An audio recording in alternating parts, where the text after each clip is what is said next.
So, okay, how to host a sip and ride event. And I guess the first thing, and I don't even think I wrote in here, sort of what is a sip and ride, right? Basically, it's an event where people come to the farm and they enjoy wine that either they bring or the farm provides. We've had it done both ways, and it's been completely successful both ways. Um, and also then they get a mini riding lesson, and that could be like maybe a 10-minute lunge line lesson, or we have other people that just throw everybody on the horses and let them go around, which to me is daredevil, but I've seen it done well both ways. So whatever works for you, it can work well either way. I'll put it that way. Um, so the setup for a sip and ride is first, obviously, choosing a date and time for the event. I would recommend for the first one doing it at least 4 weeks out, maybe 6 weeks out, because that way you have a lot of time to prepare all of the marketing and the landing pages and all the stuff that has to be prepared, which, as we know from life, always takes longer than you think it will.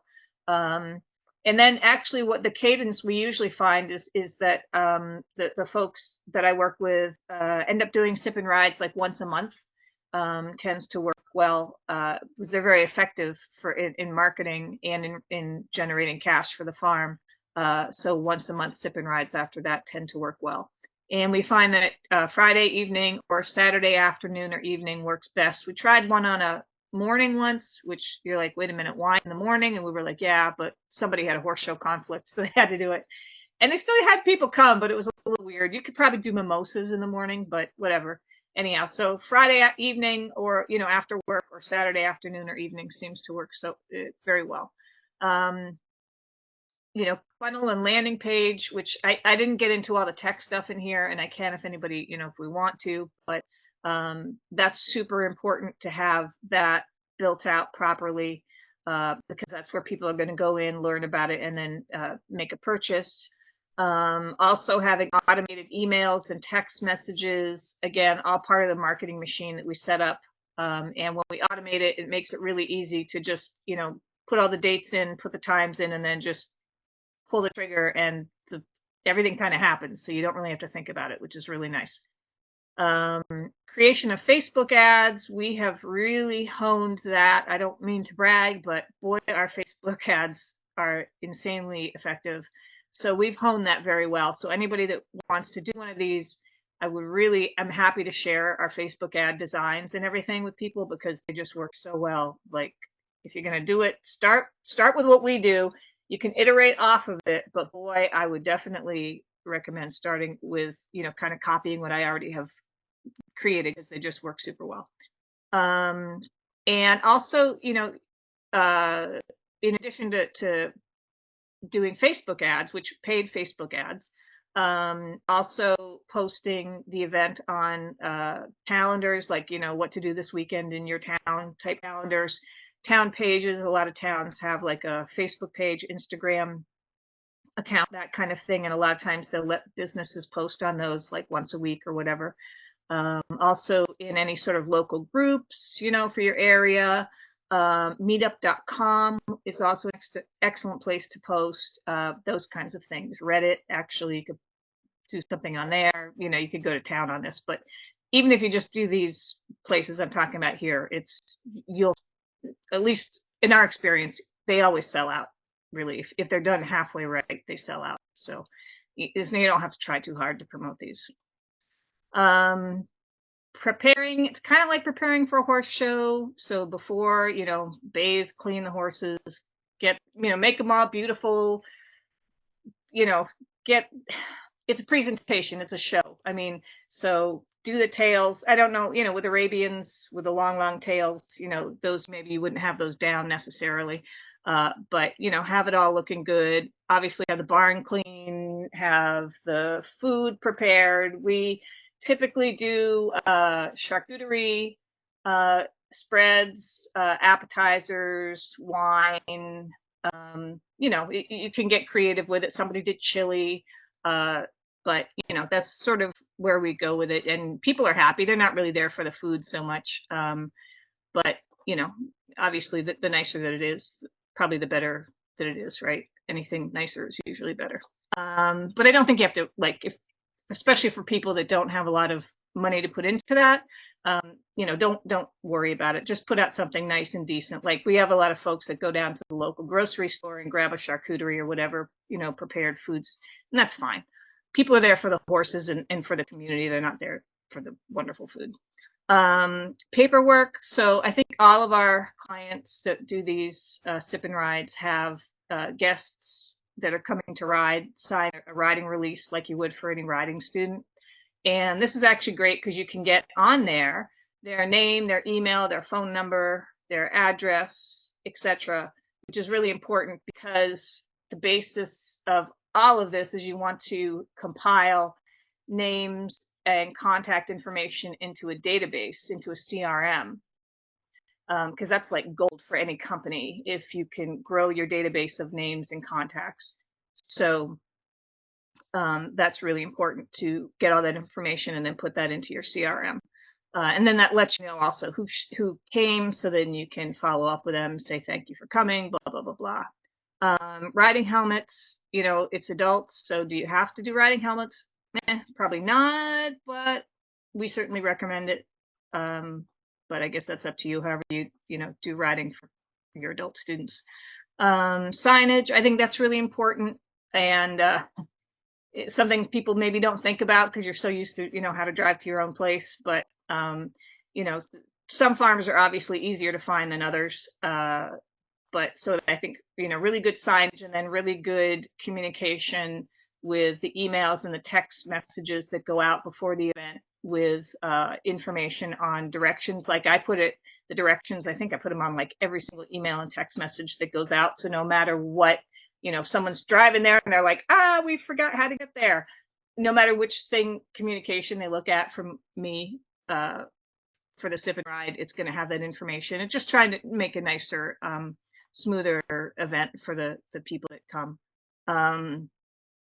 Parking, that's really important, obviously, and being sure that you have at least one person in charge of getting people parked, where to park, and then also where do you go after you park, right? Because a lot of times it's not very clear. And so having at least one person, maybe two, because obviously sometimes somebody can get sick, and that's just such an important consideration that I think is easily lost, right? Because you're thinking horses and riding and all that, and it's like, oh my gosh, parking is, you don't want people to come in and be confused. That's not the way to start the event, obviously.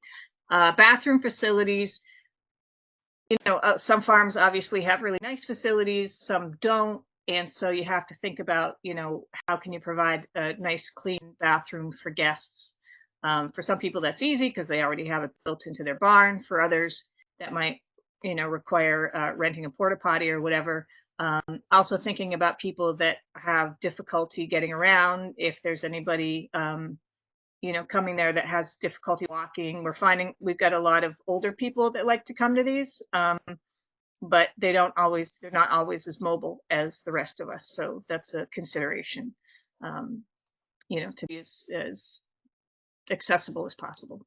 The day of, as usual, preparing the horses again, like at a show, lunge the horse maybe before, depends on the horses. A lot of the school horses, they don't need to be lunged or whatever. Think about like, okay, if you've got people coming in, maybe putting the saddles on before everybody gets there. So then all you have to do is put the bridles on, right? And every farm is going to be different in how they do this because we have different number of staff and whatever. But we do have farms that do this literally with like one person and one helper. I think there's always at least one person and one helper, one like the trainer, farm owner, and then at least one helper. But we've seen these very successfully done with only two people. So, you don't need like a big, huge number of staff, which is great. Obviously, it's a little easier if you have more, but it can be done on a very, very skeleton crew. Obviously setting up the food and the wine and, provide water or something before people get there. Covering stuff with like fly nets or little, things so that the food's all kept clean and everything. Staff, going over things with the staff is basic stuff like that, right? So people know what they're supposed to do, what they don't need to worry about, that kind of thing is important. having backup people. We had one person whose helper got sick, and then she, had a little bit of a scramble before. So that's why I always like, well, if you've got a couple people, that's probably your best way to go. Hold on one sec. I think we have some people that want to get in, and yes, we do. Shoot, sorry. I'm trying to do this. My helper did not show up to this, hence my having to stop here in the middle of this to let people in. But that's okay. Hold on. Okay, sorry. This is why you just never, but that's okay. Where was I? Oh, here, presenting. Okay. Oh, let me get down to my page. So a lot of this is kind of obvious stuff, but it doesn't hurt to go over it. And since I want to send this out to everybody, because some people couldn't make it to this, so I'm kind of going over a lot of basics. Let's see, bathroom. Oh, parking. Yes, we talked about how important parking was. Oh, riding. Okay, so when you get to the riding part, as I mentioned, well, actually, I didn't mention this. Order of go. So we have some people that do the sip and wine, the sipping and the drinking the wine and stuff first, and then they ride the horses. And then we have other people that do it the other way, riding first and then drinking the wine. Up to you. Again, I've seen it done successfully both ways. So, pros and cons to each one, but it can be done either way. Let's see. Oh, numbers. So yes, so we've got some folks, I think most of the people, well, no, I take that back, because I think, Kim, you do a whole group at a time, I believe, but yours are clients, so it's a little different. Yeah. A lot of the people that come to these are very, very, very basic non-riders. Some of them have been riding before, and so they're more advanced, but a lot of them are really like barely staying on the horse. So that I will say, assume that everybody that comes has like never ridden a horse before. So that's your level, your typical level of rider. So we have one lady up in Atlanta who does lunge lessons. She puts her horse on a lunge line, and then she gives everybody a 10-minute mini lesson, and then they can hang out, and when they're not riding, they can chat with the other people, drink some wine, watch the lesson, etc. I have another person in Texas that does all the riders at once, throws them up there, 13 people at a time. She has Arabians, so don't anybody tell me that Arabians aren't good babysitting horses, because they could all have run away with these people, but they don't. They babysit them and give them a lovely experience. 13 brand new riders all at once. So let's see, format. So you could do lunge line, you can do independent riding. The lady in Texas that does with the Arabians, that does the independent riding of 13 people at once, she'll have them like walk over cavalettis, just on the ground cavalettis, just something for them to like do, right? Something fun. Trying to, go around a barrel, right? Going through poles, like pole bending. So just kind of trying to make it fun, not just like, okay, we're going around in a circle, right? And they really seem to enjoy that. So, again, different ways. The lady in Georgia, she just does lunge lesson, like real basic around in circles lunging lesson. So again, seen it do well both ways, and I'm sure there's other ways to do it well that we haven't thought of, but people love it. Let's see, sipping. Oh, so yeah, so this is one thing that we talk a lot about with the different clients that I have that we work on marketing with, is it's about riding horses, absolutely, but it's also really about building friendships. And as we know, horse farms are very social places, and there's a big social component to it. And that is very much the case with Sip and Ride, is people, they want to build friendships. They want to meet new people in their areas that like horses too. Like, that's really, really important. So I like to stress that, because it's something, again, that I think that a lot of times horse farms don't think about. They're like, oh, we do horses, we do riding. That's what we sell. Well, kind of, but you're also selling a social activity. And so that's important to make that part really wonderful also. And we have folks that do trivia with a guest. So, maybe they ride first and then they all go and they're sipping wine and they do a little trivia, and that's really fun. We have some that do storytelling. Kim has done prizes. She can tell you about the awesome prize thing. She's the one that came up with the Yankee swap with the prizes, which is like, I'll let her tell that to you. It's wonderful. And we have a lady in Texas. She actually is a sommelier, so she actually teaches about the wine and gives some like a little class on wine, which if you don't know about wine yourself, you could always partner with a winery or a wine and cheese store and have their people, do a little class, which is also very, very popular. And then what's really important is to remember that this is really should be seen as one in a series of events, because in marketing in general, it takes around 11 touches, 11 good interactions to turn most people into a paying customer. So yes, you're going to have some people that will come to the event and then they are like, okay, I'm ready to take lessons. I want to sign up today, or I want to buy a horse. I fell in love with this horse, and we've all had that happen. And that's great when that happens. But don't assume that is not the average person. The average person is going to need to interact and interact and interact before they're ready to, okay, I feel comfortable with you now, and I will, either start taking lessons, or I'm interested in buying a horse or leasing or whatever. So, it's not like a one and done thing. It's a one and then other things event.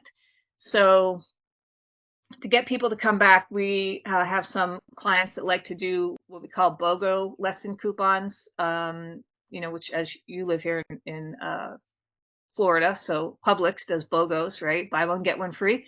And those are always very popular. We also recommend that people host an open house. I'd like to see it done at least once a month. Doesn't have to be, but the more time you get people through the door to your farm, the better. And I understand farms are going to, horse shows or whatever, so you can't always do that. But again, getting more feet through the door is typically, if you do it right, is going to result in more business. And other events you can have, and there's infinite, right? The sky's the limit. Depends on how creative you are. But some other ones we've either done or talked about is like history of a breed talk. Like a lot of people, especially adults, like to go to talks to learn about things. And there's no reason why you couldn't do history of the Arabian horse, or if like we have a client in Arizona that has the Spanish, the PRE horses, and that's got a big history. I mean, most breeds have a big history, right? So you could do something like that. We do like pony painting parties or horse painting parties, which you think about that's only for kids. Well, not really. Adults actually love to do that kind of stuff too.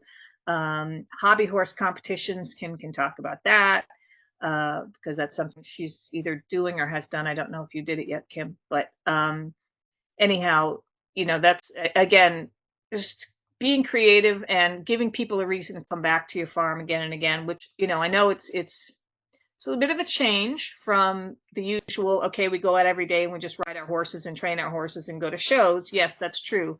But I will say that we find, having these kind of activities extremely effective in helping, to get customers. So it's just good marketing, really. And some help for people, this was just a really high level, quick overview. But we do have a marketing mastermind Zoom meeting that we do each week. And I know that we would, be happy to have other people come in. It's no cost, just come in and, meet with the different clients that I work with and that are part of that meeting. Anybody's welcome. Just gotta shoot me an email and let me know you want to come, and you're welcome to come and join us and listen to all the crazy stuff we talk about. But it's crazy stuff, but then it's also some really great stuff, I think. So, it's all good and it's fun. And we also offer help for people that, some people have marketing experts that can help them with, like the more advanced stuff, especially the tech. I think that's where we find a lot of horse farms get a little stuck. Well, maybe a lot of stuck is on the tech part of this, because it takes a little bit sophisticated technology abilities to set up automations and CRMs and things. So we can either help people with that, we can do it for them. We also work with farms, like actually I help Kim learning how to do her own website and landing pages and ads. So if people want to learn, we can help teach them that. And basically, I'm here for whatever. I find that this is working great for people, and so I want to get the word out there because I hope everybody does it because I just want to see the horse industry growing. And I think this is, I know this is a way that works and is helpful because we do it all the time with the group that I work with, and it does work really well. So that is my little presentation, and I will stop sharing now. And please let me know what questions, etc., that you have, if any. I assume there's got to be some. Or Kim, if you have any particular comments that you want to make, since you've done some really cool sip and ride stuff out there. I just think the biggest point of it is like socialization and allowing people that time. So if you start overthinking it too much, you're going to get bogged down with the details, and you can do it as extensive as you want, or you can just, like, I just go with my clients and put it out to them. And I have a great group, and then I give prizes for whoever brings the most guests. Hopefully we turn those into lesson students. And so it works as another way to get clients in the door. And then you can convert them to, anybody that comes in, convert them to your client list. And we've had people sell a horse. We've had people, sign up for taking lessons. And then we've just had people, that come and look, and that's their one-time visit and they're not interested in anything more. But I think making that, initial first impression and that getting them in the door, even if you start with your own, we have a great time doing it. I've done a trivia one. And then I did another one where we just, played games on horses, like silly things, like get your ducks in a row, where you got a duck from one end of the, like a barrel on one end, and then you had to take it back to the other end and line them up, and whoever had the most got a prize. And, it just was fun. We ended up laughing so hard. And, my only thing is, like, I am really a huge stickler on drinking and driving. So I make sure that, no one else has too much to drink. And that's kind of an iffy thing. You don't want them really to ride before they get on horse, but you don't want them driving home if they've had too much to drink. So you kind of have to space it out a little bit. And I think just offering, having someone pour the wine and not allowing someone to bring their own, or everybody bring their own and then you call Uber for everybody. I think that's really important. But otherwise, it's been great for getting new clients and just having fun with the clients that I have. That's a good point too. That, and obviously that's important that we not only get new clients, but we really take great care of the ones that we have. And your clients do seem to really enjoy it. Lori, yes. Question. Yeah, so if you are talking about the drinking and driving, do you guys ever offer like non-alcoholic drink too? I mean, is that always an offer that would go along with this? Absolutely. I have I have lots of water and juice, and I even got like grape soda or grape juice, and then did sparkling, and ended up nobody really drank that. They just wanted the water, and everybody else, had maybe one glass of wine, and that was it. So you either got to do it, one way or the other. Have everybody bring their own BYOB, or you offer. I did like a couple of bottles of wine, the 14 hands, so hot to try, and whatever others, and I just like mix it up. I'll do a white wine and a Cabernet. So I have a white and a red, and then literally I only did like 3 bottles, and that was with like 20, 30 people. So people aren't really drinking that much these days. Last time I did one, I had one lady drink a couple glasses, and I should have called an Uber because I was worried about her getting home, and she lives in the neighborhood, and she's actually a friend that I invited. And now I just sort of learned my lesson. What I don't want is someone getting pulled over and them saying, "Oh, I just left Aloha riding lessons." That's what I don't want. Right. So, you just have to watch people, but that's the only downside of these. Literally, that's the only downside of these. And you can just, I'm going to make a card that just says, 1.5 drink minimum for my guest, please. And then, just put, like somebody said, put the number for Uber on there. And I was like, that's a great idea. So I just do a little spread. I make it super easy. I get some flowers, put them in a vase. I put some horse trophies and some horse ribbons. around my table, and then I get a cheese platter, a fruit platter, a veggie platter, and a meat platter. That's it. And that does really well for 30 people. So I get a carrot cake. I try to keep everything horse themed. Yeah, So that's great. and then I pre-cut it so I don't have to do anything. All I have to do is open it, and super simple. And I don't, make it super fancy, because people are really there for two things: horses and socialization. And that's it. If you start overthinking it, you're going to get, bogged down, and you're not going to want to do it. And if you just say to your own clients, everybody bring a guest, and maybe you charge, just one price and for two people, and then, maybe that gets people in the door for you. But I've gotten a lot of good students out of it, and people that are, even if they're not interested in that, they're like, when's the next sip and ride? So, they do work. It's a lot of fun. They are a great way to get new clients. Yeah. Okay, And which oh, go sorry, ahead, go Tina. ahead. I'm sorry. Oh, well, you ask first, and then I'll remember mine. You go ahead. Okay, well, that kind of brought me to I saw that you guys charge for it. And so how does that work out? I mean, how do you make money doing this, or are your costs covered, or explain all that to me? So I charge 125 per person for riders, and then I charge 45 per person for people that aren't riding, that just want to come and hang out. And I do great gift giveaways. So I did like a Yeti cup, and I, put my stickers on everything and make it all horseback riding. And then I did a free evaluation lesson.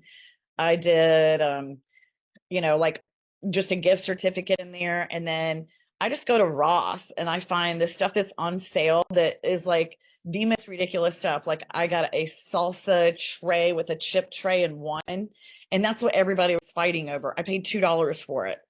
So just random things that I wrapped, and then everybody unwraps it, and then they can keep their gift or make someone else exchange. Everybody went crazy for the Yeti glasses, just like and I just have like something like this.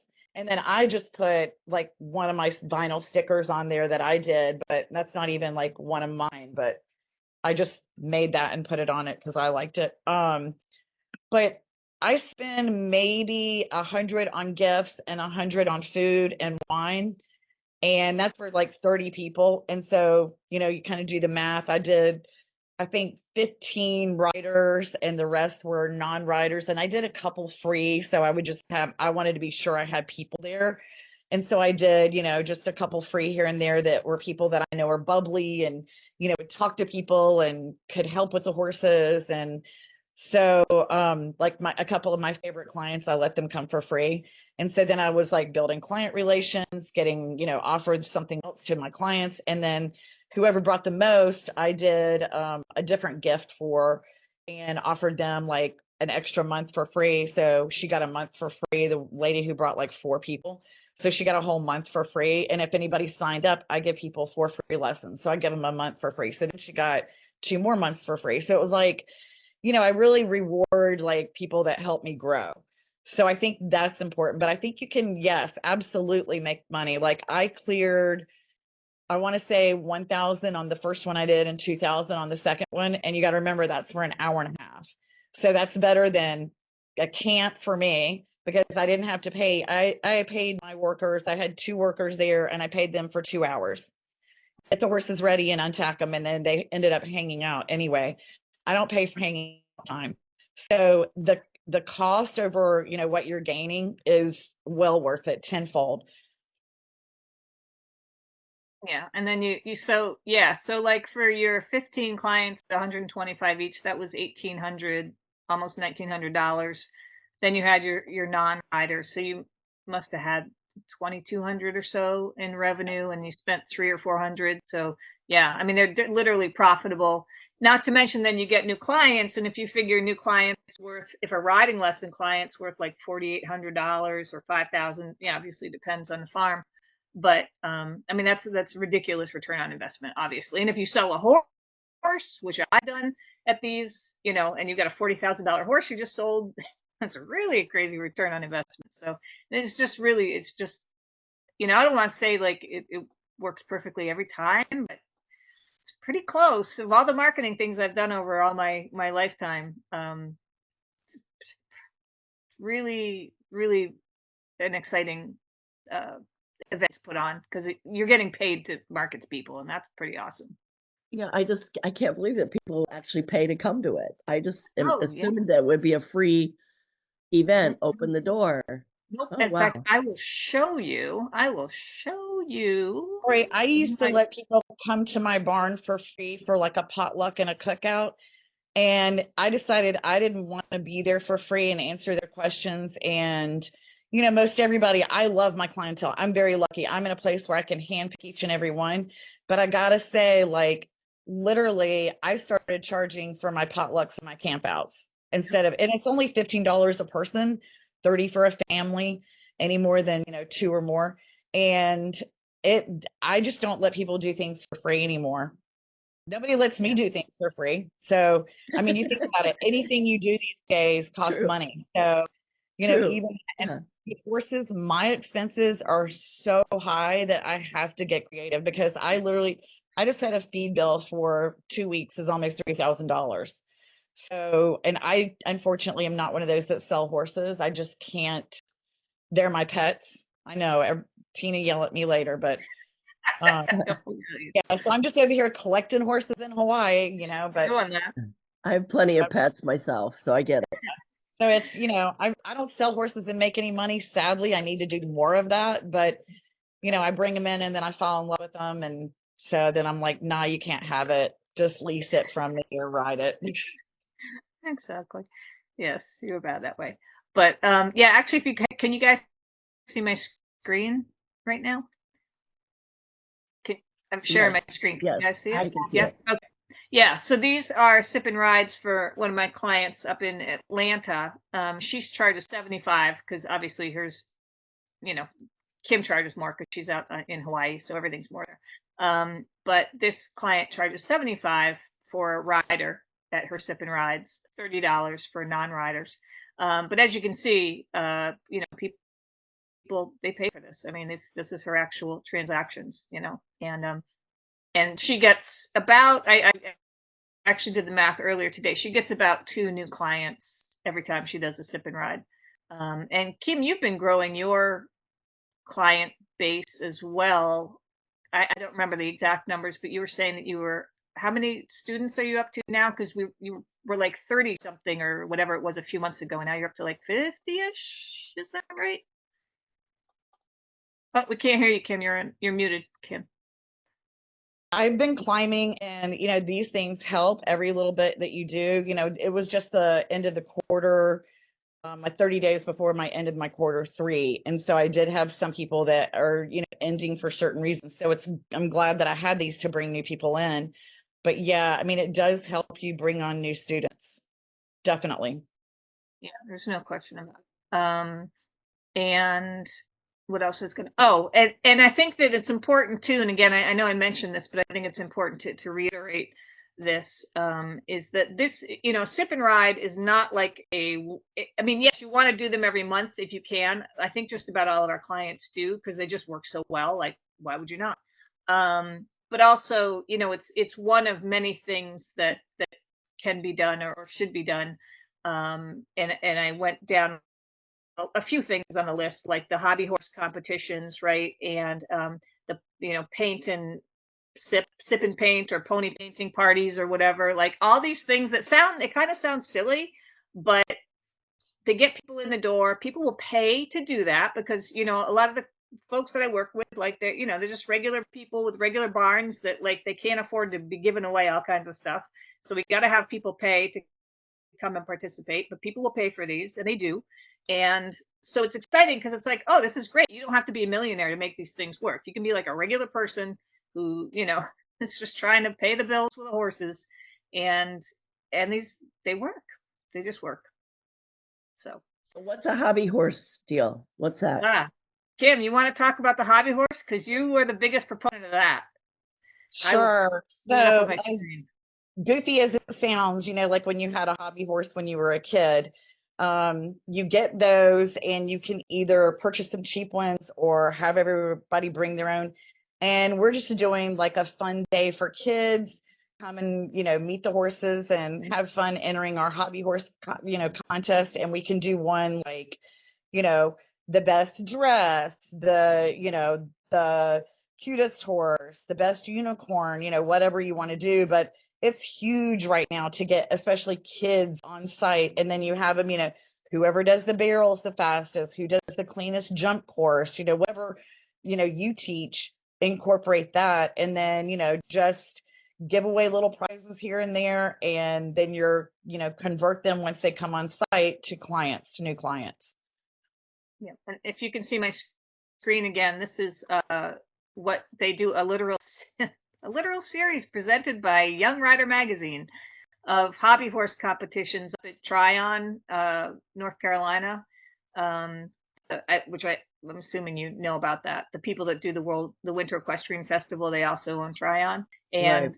yeah, it's a big deal. And I think they do it over at WEC as well, something like this. So yeah, like very, very popular.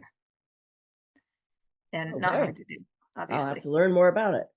Yeah, absolutely. So yeah, so we're all about that. So any of all these sort of innovative, kind of fun, interesting things that are affordable to do, and get what I always call feet through the door. The more times you can get people back on the farm, and again, it's the average person takes 11 interactions, right? So we can't assume that if they came once, and that's why it's so important to have the CRM and the all the technology that underpins all this, because if you do this without the proper technology under it, I don't think it'll work, because you have to consistently be in contact with people, you have to be organized, you have to have other events, it's a whole machine you have to build.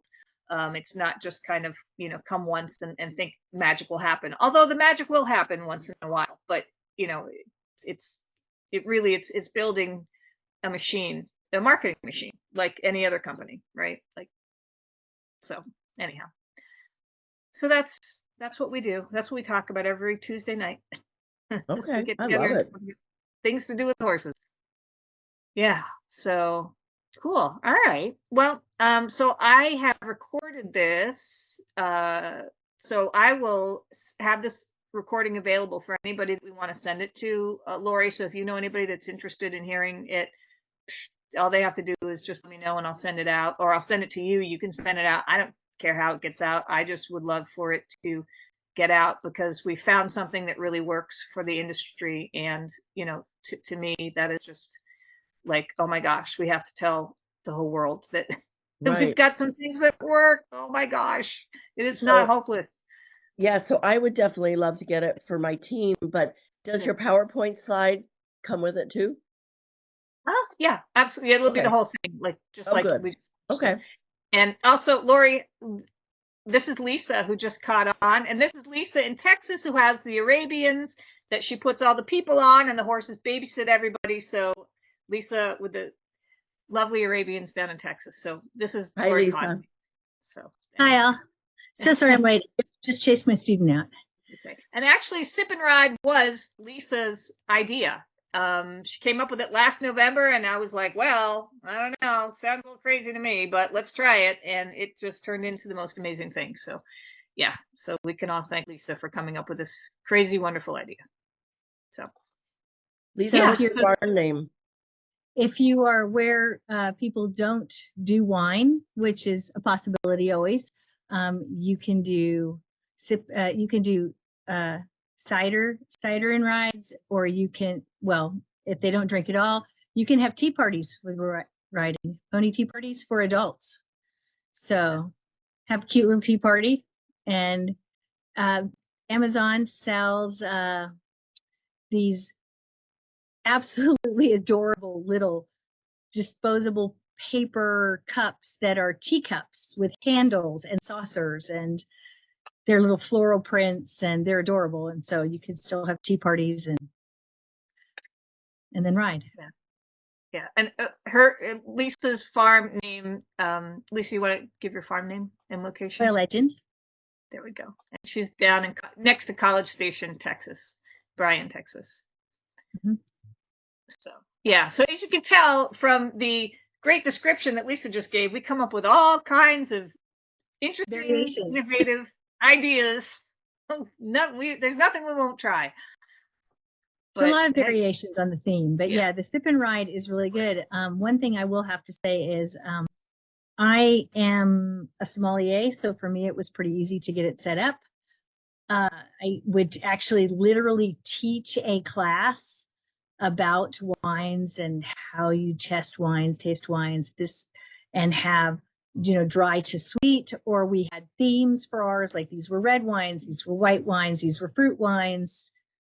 We did holiday wines for Christmas, and I made mulled wine as well. That one, I think they might have gotten a little tipsy beforehand, but for the most, because they did the tasting plus the mulled wine, and they all liked it, so they all got seconds. But for the most part, when you're doing the wine and rides, sip and rides, because we aren't allowed to say wine. When you're doing those, you kind of control how much people are drinking. And honestly, they don't drink that much if you're doing tastings. You put, this much in the glass for each of the wines. And a lot of the people like, well, I don't like this one. And we make a big deal because we do this outside. So we make a big deal of, and I will do it because I'm not a huge fan of dry wines myself. So I have no problem doing this with the first wine. I go, okay, so you tipped it, and I show them what we do. We all taste it. I said, and if this is not what you like, this is what you do. And I throw the wine over my shoulder. And I say, just throw it out as hard as you can. And people, even adults, find this so fun to be able to just fling their wine if they don't want it. So it's out in the grass, who cares? Fling the wine. And then just don't throw it on each other and we're good. So if I have two tables, I try to have them like this so they don't, throw it over their shoulder and land on the next table. But they have a blast with that. So they don't drink it all because it's too fun to throw it. There's going to be another one. There's more wine coming. So they have no problem throwing it away. And so do you have a video of that event that you could share? I don't. No. I have not had anyone video these. I know, it's terrible. The first couple, thank you. I appreciate that. The first couple, you put a light bulb in, so now it's not so dark. The first couple, I didn't even have any pictures because I am so busy doing it and I had no one taking pictures. I will say one time it rained, it poured. And so we moved the tables into the barn and we had an extra long wine tasting. And that one, I had actually bought Messina hop wines for that one. And it turns out the people that came did not care a whit that they did not get to get on horses. They said they only came for the wine part, the wine class anyway. They had a blast. Because the thing is 2 hours, there's the wine and then there's the ride. We spent 2 hours just doing the wine and socializing. And one of the wines I had bought has a fancy computerized label. It was called Emblaze from Messina. And so it only works with iPhones. So luckily one of the people had an iPhone because mine's not. And when you shine the camera on it, it activates your camera and it makes the flowers all bloom and the trees grow and things happen. And so they all thought that was amazing. And all of them took turns watching that. And I was able to teach them about other things and tell them when I was in Germany, and my parents went to probably every vineyard in the country. So we talked a lot about different wines and that aspect. Now, I know a lot of people are not wine experts, and that's okay because you have a couple of choices. If you're either you can ask a local winery to come and do one for you, and a lot of times they'll send somebody and not charge you anything. Some of them will even give you the wines or a big discount on the wines because you're promoting their wines. And so you just all profit, right? All profit. And then the other thing is that you have wine tastings, and you just say tastings. And so you can get the information off the net about those wines, and then you can let people give their opinions. Well, what do you guys think about this? What do you think about this? Get them talking to each other, and then you don't have to do that much. The thing with the drug and alcohol deal, not having a liquor license deal, is you can't say you're selling wine or alcohol, whatever alcohol you're using. You can't be selling it. you're selling a class. Because I called them and said, okay, this is what I want to do. Do I need a liquor license for this? And what's going on? And they're like, no. But they told me, as long as I'm not like, I don't have bottles there I'm selling, I'm not serving drinks that they buy each drink. It's like, no, it's a class. I control how much they're tasting. I pour, and it's an all-inclusive thing with their writing. Or if they don't come, they just come for the class. That's fine too. If you have people that, we haven't tried this yet, but this is what we're working on, is finding a date that I can put it on, is doing a sip and groom for all those people that want. I think it's really cool to go to the farm and they like horses, but they don't want to do the riding part. And I will tell you, at every sip and ride, I had like 8 to 10 people that didn't sign up for the riding. They just came for the class. That's why we started the whole, because when we started, we only had riding, and then you had people asking, can I bring so-and-so who doesn't want to ride? And we're like, I guess so. Let's charge $30 for it. Yeah. So absolutely. Yeah. And there's a lot of people, especially older folks, is what we're finding. And obviously the baby boomers and that sort of generation has a lot of wealth, which is wonderful. Like, we like people with money because they make better customers. But a lot of them are, maybe haven't ridden in 20 or 30 years, or have never ridden, and they don't want to just go hop on a horse. They're like, how about if I just can go pet the horse? Maybe well, that's the thing. The baby boomers, a lot of them did ride when they were younger. Yep. Because a lot of them, because that was a thing back in the 60s, 70s, 80s. That was a thing. Like, almost everybody rode still. Yep. So then they got old, fat, whatever. Brittle. What a brittle. Yes, old, fat, or brittle. And yes. They're like, well, I still remember. I still want to be with them. I still remember. So they're the ones that you really target with your marketing, because they're the ones that go, oh, hell yeah. They're dying to do it. They're so, and most farms don't offer anything that's not a mounted riding lesson. So if you offer something like that, that's the easiest thing to sell, because you're the only one offering it. And they love it. And they come with all their money and their baby boomer wealth. Like, yeah, and then they send their grandkids for riding lessons. Or true. They get sign up for a pony party for their grandkids' birthday. Yeah. But I will say that you guys, if you all will try to do a sip and groom, try to beat me to getting done, and then let me know how it goes, because I'm betting. So we do this. We usually have because we ride normally, we'll do 8, although we did do 10 once, riders, and then up to 10 not riding people. So we've had pretty big groups. And I will, if we only have like 8 people coming, I'll have like 3 bottles of wine, a dry, a semi-dry or semi-sweet, and a sweet. And then depending on what our theme is, like, are they all reds? Are they all whites? Are they all fruit wines? Are they all holiday wines? Are they all from this vineyard or that vineyard? And then we have I have this huge, it's huge. It's like, I don't know, this big of a platter that's square. And I will fill that up with grapes and strawberries. Those are standard. Okay. And they're not that expensive. Grapes and standard strawberries. And then if I can get them, some blackberries to scatter around in there. And I will go to the deli and I'll say, slice me as thin, very, very thin, like the one, so it's thin, of this cheese and this cheese and this cheese. So I'll have at least 3 cheeses, and at least 3 like deli meats. And I'll try to pick ones that not necessarily are just different as they look different. You have to have them, they have to look different. So it looks pretty on the plate. So, and they don't have to be the most expensive things. Like ham is one of them that, that HEB ham, that works, because then you're going to have some kind of a sausage or salami that looks very, lumpy, and you can see all the texture in it. So you have that. And then something else. Now, when we had like 18 people coming, then I put like 4 cheeses and 4 meats, because, there's more people. And and I would get a quarter to a third of a pound of each of those. And then and I don't know what you guys have for grocery stores. We have HEBs in Texas. We're like blessed because we have HEBs in Texas.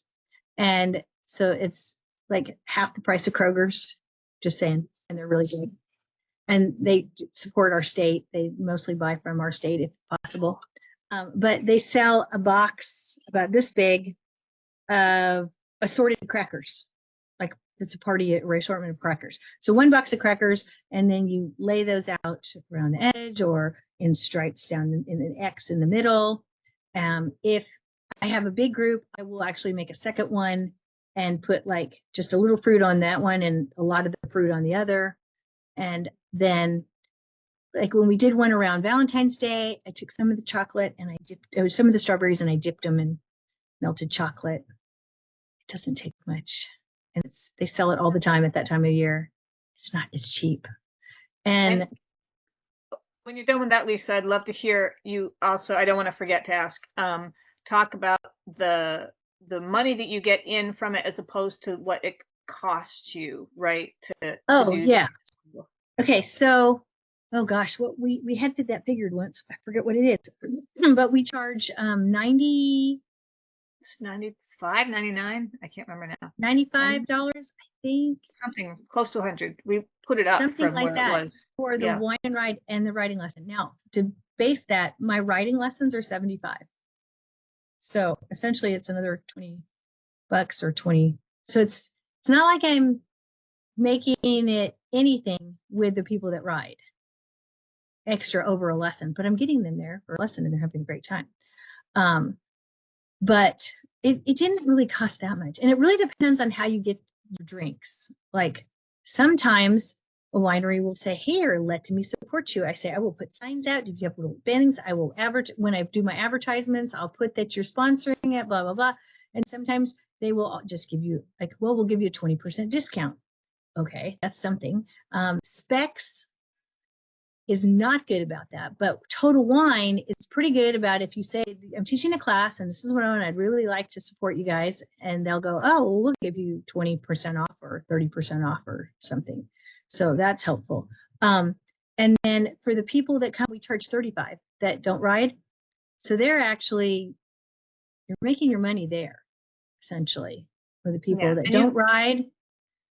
So it adds up though, because we make like $1,000. Yeah. We make at least $1,000 for 2 hours of work. Could be worse, right? So what? We buy a little food, a little drink, but we bring in $1,000. So and then you also get clients off it, which is really that's where the big money, right? That's where if you're getting like one client, that's where we figure a riding lesson client's worth around $4,800. If you can get one riding lesson client from it, like that, then it's insane ROI, right? Yeah. But the supplies we spend probably less than $200 on, and we bring in over 1,000. So for 2 hours worth of work. Yeah. And about an hour prep work because, somebody's got to cut the cheeses into little squares and cut the meat into, at half so the pieces fit. And I want to mention that neither Lisa nor Kim have a covered arena or an indoor arena. So this is literally something that anybody with a farm and a handful of horses, the lady we have in Atlanta, she doesn't have a covered arena either. She just does it outside. Hopefully it doesn't rain. If it rains, we do have rain dates. We always say there's a rain date. So once in a while we have to move it to the rain date, and that's been fine. So like anybody can do this. And the lady in Atlanta, she has one lesson horse that she uses to do it. And she has up to 8 people riding. She'll have up to 8 people riding and then up to 10 people coming just for the, if they want to just come in and drink and watch. Wait, she's one lesson horse and 8 people ride the one horse? Yeah, well, she does hers differently because you put people on all at once. She does 10 minutes per person on a lunge line. And the other people just sit around and watch and talk while one person's getting a lesson. And that's how she does it. I know. Okay. And like more power to her. I have a lot of lesson horses, and so I have 10 lesson horses. So we stick them all on a horse. We give them a full lesson. And Yeah. because they have had a little alcohol, they are very relaxed and they do so much better. And they are laughing and having fun. And we play games and we try to get them to weave the pole bending poles back and forth. And that is usually good for a few laps. And go over poles on the ground and walk between poles. And and some of them are trotting in no time because I will usually stick most of them in Western saddles for this. Even though we're a hunter jumper barn, I'll usually stick most of them in Western saddles so they're a little more secure. And then Right in there. and then they do very well. Yeah, it's been great. So Yeah, nobody know. we put away the alcohol when we start the riding part. yeah, So that you got to goes give them an away. hour. Yeah, so they have over an hour before they ever get in a car and like Yeah. so we haven't ever had an issue with anybody getting tipsy. Yeah, it really has, knock on wood, it's not been an issue for anybody so far. That has just not been an issue. Yeah, so I don't know. Any other questions, Lori? I know it's been about an hour, so I don't want to keep you all night. And I know you're not feeling great, but No, this was incredibly interesting. I loved it. Yeah, I can't wait to do something like this. So, cool. I and, love it. and Awesome. yeah, and Tina, maybe we can, get you on the Conway Reeves team a little bit, and you can help Sure. us out with this endeavor. I would love to help because, yeah, we're having a great time with this. So happy to Yeah, lend my knowledge. yeah. So, No, I really appreciate it. Yeah, oh, I look my forward to pleasure. working on this. Yay. I will say the thing that made this like really wonderfully easy is Tina made me my funnel page. So people go, they see all the information about how it works, what they need to wear, how it runs, what's going to happen, and how to sign up and pay online. And now that we're currently using Impulsion, they have a thing now that you can set the limit of how many of each thing they can sell. So I don't worry about it at all. I just every once in a while go see, I wonder if we have any spots left. Go look. And Yeah, it fills so up. yeah, pretty set it and forget it. Once we get it set up, it does it just happens. So yeah. And I'll what's it second called? that, Lori, I'll second that for sure. Like Tina set mine up on Shopify through my website. And so I just send to everybody there. It takes care of the money. It takes care of the signups. We put a limit, how many, and it's very helpful. And then just straight from, advertising offline, and it goes right there. And so absolutely, that makes all the difference in the world, because I know if I tried to do that by myself, it would just be a disaster, but it's kind of effortless. So I will second that for sure. Tina is very helpful there. Oh, thanks. Great. Yay. All that marketing training. So what does the landing page look like, basically? Oh, I'll show you. I've got one here that I You was show? actually working on for our lady up in Atlanta. So let's see. Can you see my screen, you guys? Yeah. Yeah. Yep. Okay. So this is hers. This is the lady. She has a dressage barn up in Atlanta. So it says sip and ride, and then comes down here and shows some past. That looks exactly like mine. They are very similar because you know what? If it ain't broke, don't fix it. Not that I'm all for testing other things, but this landing page has made it's just done so well that, what am I gonna, not that you couldn't improve on it, but these always sell out. So I don't spend time trying to improve something that already works so well.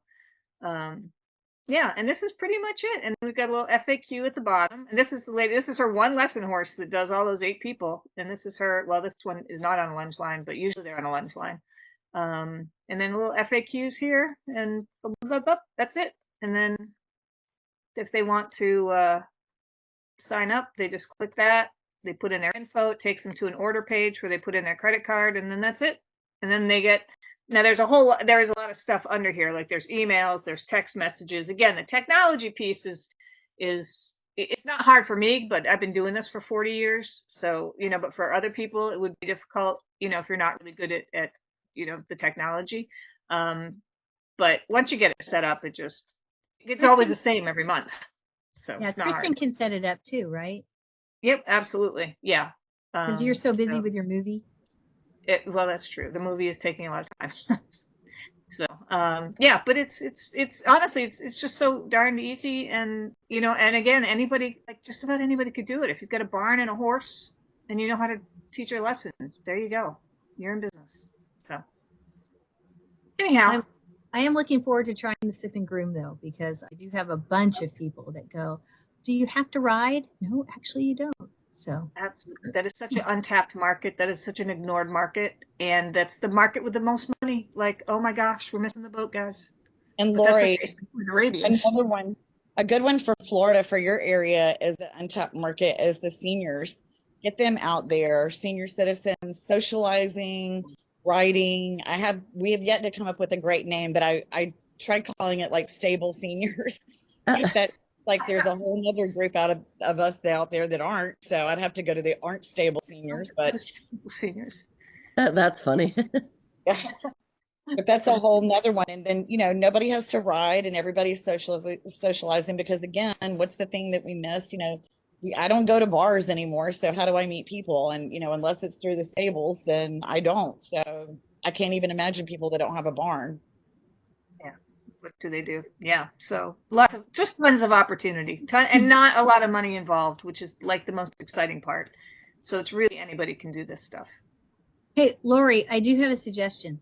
One of the things that I did that Tina was impressed with when I did it is I went to ChatGPT and I said, I described my arena and I said, make me a picture. And I said, make some people in their late 40s, 50s, sitting at a picnic table next to the arena with a sand arena with a white wood fence and, and the writers in English and Western tack. And I mean, I just described what I wanted it to look like and it did really well.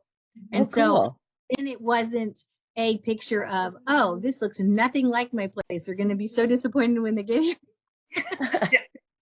Yeah, we could definitely, as we know from the post I did the other day of the Arabian horse from AI. AI is just getting better and better, which is helpful when people, especially when they're starting this and they don't have pictures, because that's why I started using ChatGPT actually, was because I'm like, I don't have pictures of people holding wine glasses around horses. Like, Right. I can't get those off of any stock website. So where do I get those? Well, thankfully, you can go on AI now and like have it create them for you. So yeah, and it doesn't cost anything. So anyhow, all right. Well, I know you got to run. I love it. So it's been great talking to you and hopefully helpful. And yeah, I'll send this to you so you can send it out to anybody that's interested because I just want to get out there. Great. Thank you so much, Awesome. everybody. Yeah. Loved If it. you have any questions about how to do it, though, you can always call me. I'll send your info too. Same here. Yeah. Maybe you want to send everybody vacation to Florida and you can be my wine person. Oh, there you go. Well, Important speaking of which, Tina, this is something I did want to tell you. My nephew lives in Melbourne, and he rides every weekend. Oh my gosh. Oh my gosh. So I love it. I may be going to visit my nephew. So okay. Well, then you will be coming to Florida and visiting all of us. I will. I love it. Okie doke. Well, this is good news. So cool. All right. Well, I'm gonna roll because we got our meeting in another 30. And I got to do a couple things. I got to go find the cat. But all right. I will talk to everybody later. Lori, Thank you. great to talk to you. Hope you feel better. And I'll see you guys soon.